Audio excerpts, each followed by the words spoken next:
গত ভিডিওতে আমরা থিমস এবং প্লাগইনস গুলো ইনস্টল করেছিলাম। আজকে আমরা কাস্টমাইজেশন শুরু করব। আমি এখন আছি ওয়ার্ডপ্রেসের ড্যাশবোর্ডে।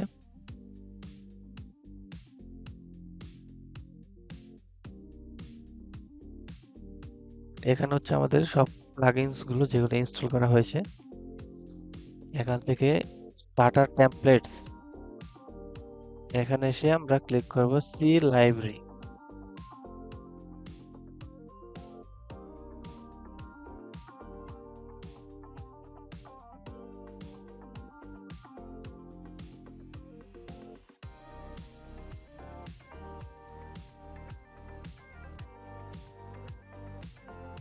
এখানে আমাদেরকে তিনটা অপশন দেয়া আছে, আমরা পেজ বিল্ডারের জন্য কোনটা সিলেক্ট করব। তা আমরা চুজ করব এলিমেন্টর।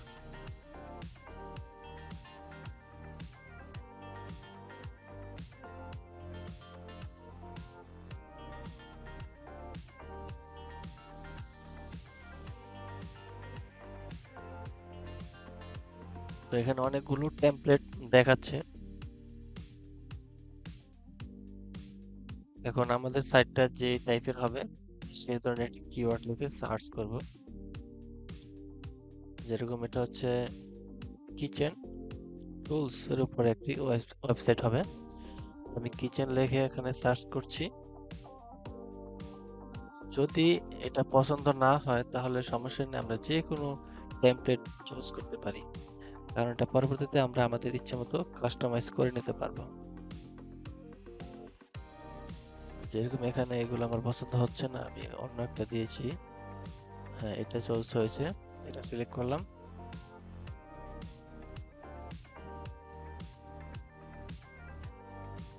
তারপর স্কিপ এন্ড কন্টিনিউ।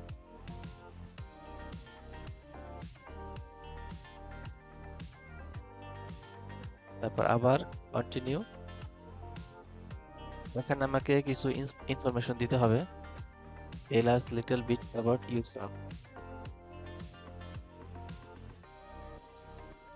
প্রথম হচ্ছে your first name,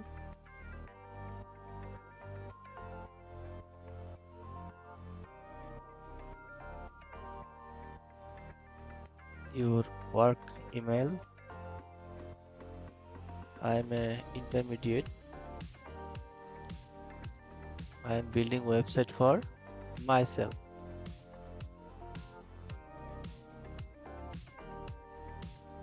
তারপর submit and build my website.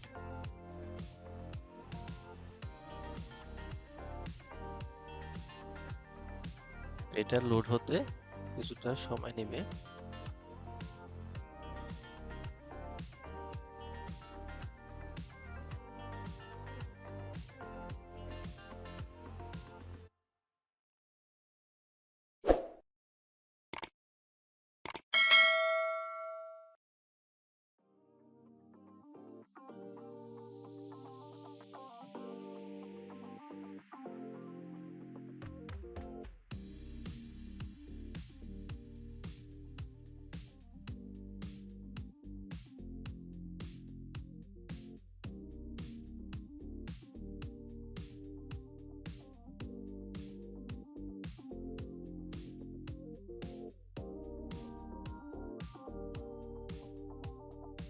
Congratulations, আমাদের এটা লোডিং কমপ্লিট হয়ে গিয়েছে।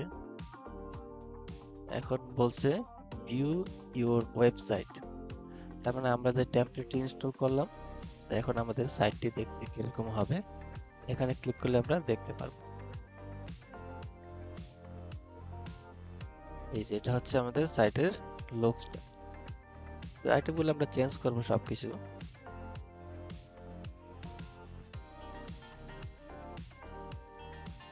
আমরা এখন আবার চলে যাচ্ছি ওয়ার্ডপ্রেসের অ্যাডমিন ড্যাশবোর্ডে।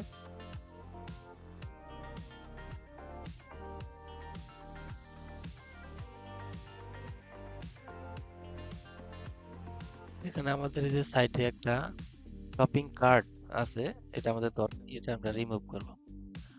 তো এখানে এসে আমরা ওয়ার্ডপ্রেসের ড্যাশবোর্ডে এসে আমরা এখান থেকে চলে যাব প্লাগইনসে। এখানে আমাদের খুঁজতে হবে WooCommerce, এই প্লাগইনসটি কোথায় আছে, এটা আমাদেরকে ডিঅ্যাক্টিভেট করে দিতে হবে।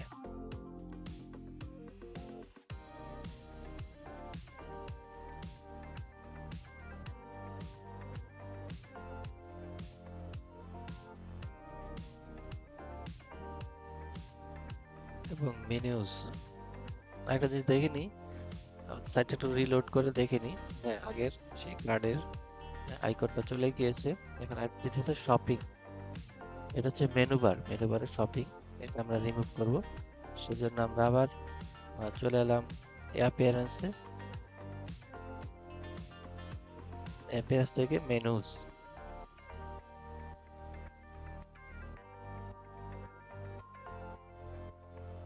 মেনুস থেকে আমরা সিলেক্ট করব প্রাইমারি মেনুস।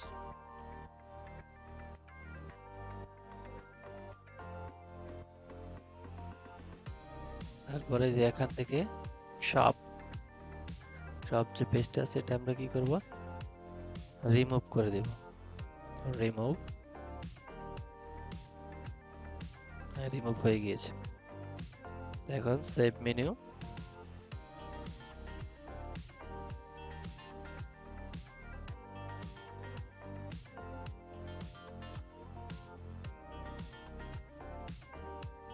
এখন আমরা আবার সাইটটাকে রিলোড দেই। দেখুন এবার কিন্তু আমাদের সেই সব মেনুটা চলে গিয়েছে। এখন আমরা আস্তে আস্তে সবকিছু চেঞ্জ করব, ব্যাকগ্রাউন্ড।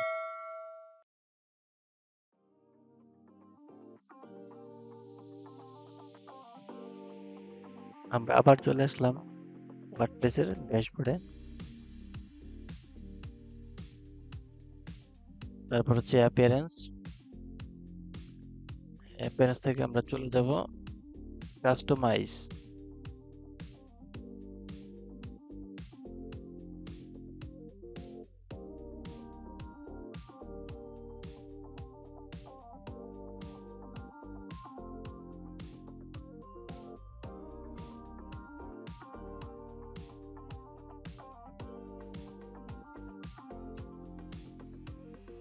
আচ্ছা, তারপর হচ্ছে হেডার বিল্ডার।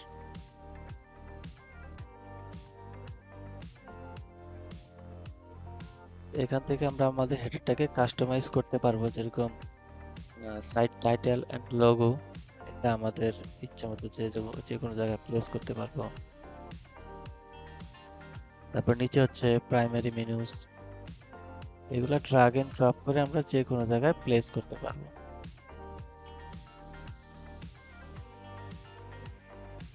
উপরে কিন্তু দেখাচ্ছে যে আমাদের এটা কি চেঞ্জ হচ্ছে যদি আমরা এগুলা কাস্টমাইজ করি। আমি দিলাম সাইট টাইটেল এন্ড লোগো এবং প্রাইমারি মেনু সব একই লাইনে থাকবে।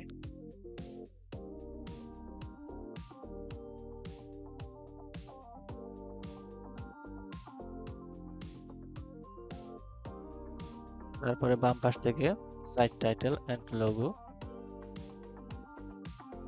এখানে ডিফল্ট ভাবে যে লোগো দেয়া আছে আমরা এটা চেঞ্জ করব,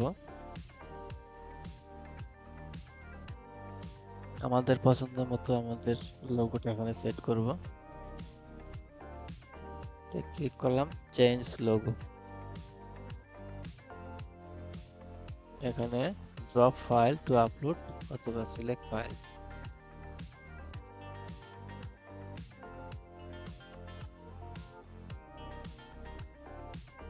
এখান থেকে আমরা আমাদের লোগোটাকে ড্র্যাগ করে নিয়ে আসবো।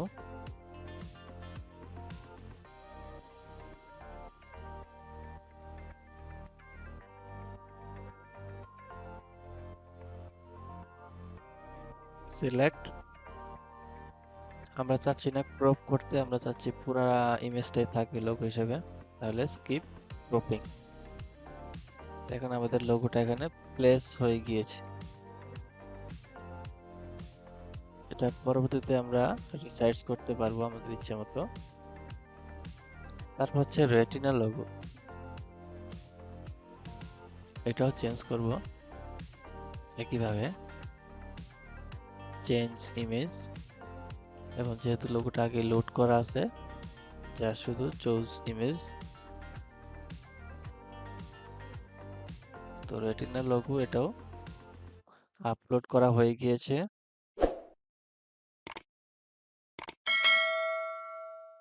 তারপর হচ্ছে লোগো উইথ,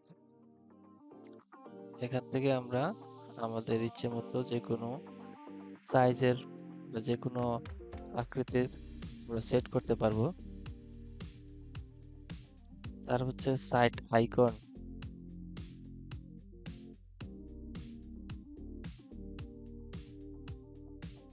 সাইট আইকন যে লোগোটা, এটাও একইভাবে আমরা আপলোড করে এখান থেকে সিলেক্ট করে নিয়েছি।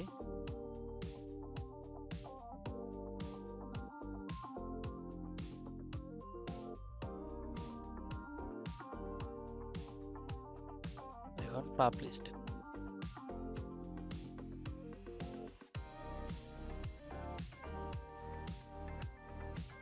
এখন আমাদের সাইটটা যদি আমরা রিলোড করি,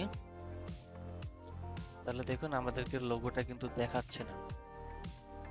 সমস্যা নেই, আমরা এটা ঠিক করব কেন দেখাচ্ছে না। আমরা আবার চলে এলাম ওয়ার্ডপ্রেসের ড্যাশবোর্ডে। অ্যাপিয়ারেন্স থেকে আবার আমরা চলে যাব কাস্টমাইজ।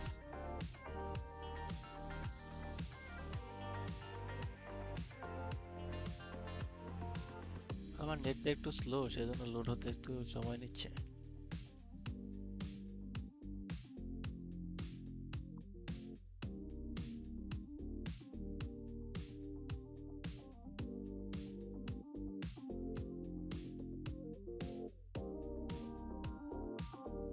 আবার চলে যাব হেডার বিল্ডারে। তারপর এখানে দেখুন লেখা আছে কাস্টমাইজ ট্রান্সপারেন্ট হেডার।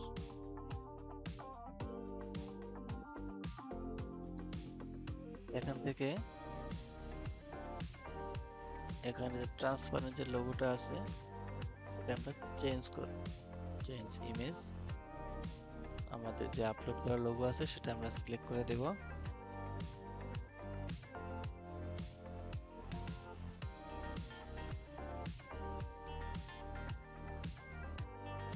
একইভাবে নিচে রেটিনা লোগো, এটাও চেঞ্জ করে দেব।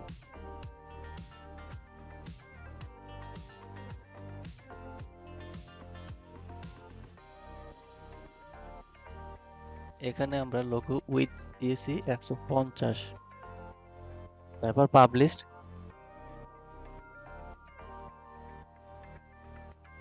করার পর আমরা আমাদের সাইটটাকে আবার রিলোড দিয়ে দেখি।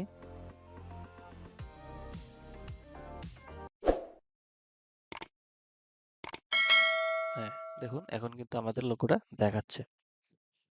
তো আজকের ভিডিওতে এ পর্যন্তই থাক। আগামী ভিডিও দেখার আমন্ত্রণ জানিয়ে শেষ করছি।